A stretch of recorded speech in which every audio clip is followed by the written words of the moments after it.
Hello. Today what I wanted to do is I wanted to share a wood gas stove that I got from Lytake. At the end I will put a link where you can check this out for specs and weight and so on and so forth. But I just wanted to do a quick overview of the stove, and then I wanted to do a part 2 where I show how to use this stove and cook some rice. So I have the stove inside my pot here.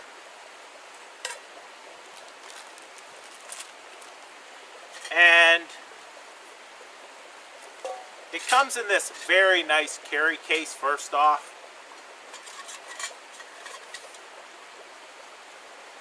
That right there is how wide it is, and it fits in this pot perfectly.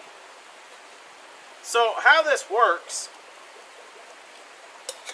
is its components all stacked together, and that's how it's able to be so compact. Now this here is your top. It's all constructed out of a stainless steel. That's your base. So you put your base down, and this right here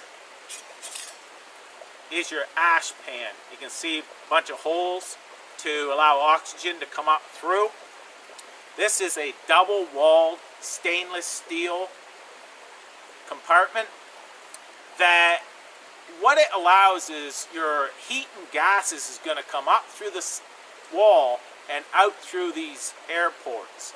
Now these ports, it's going to be, the gases are going to come out through, but the heat is going to re-burn those. It makes it for a very effective stove, and it can also create less smoke.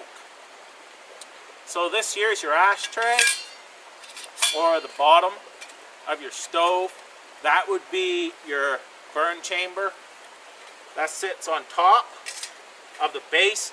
It also has holes for oxygen to suck it up through. And this here is your top. It's also your feed port. So when you put your pot on, you're going to still be able to feed in through.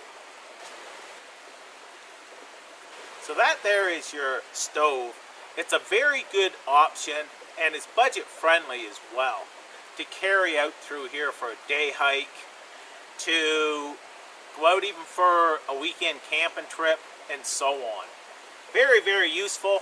You have a renewable source of fuel because it just burns wood. You can burn pine cones. Many, many natural items out here that you can burn in this. So this here, like I said, a very good option. And I have used them a lot. Many different types of twig stoves and such. And I really enjoy them. So that's going to conclude part 1. And now what I'm going to do is go on to part 2.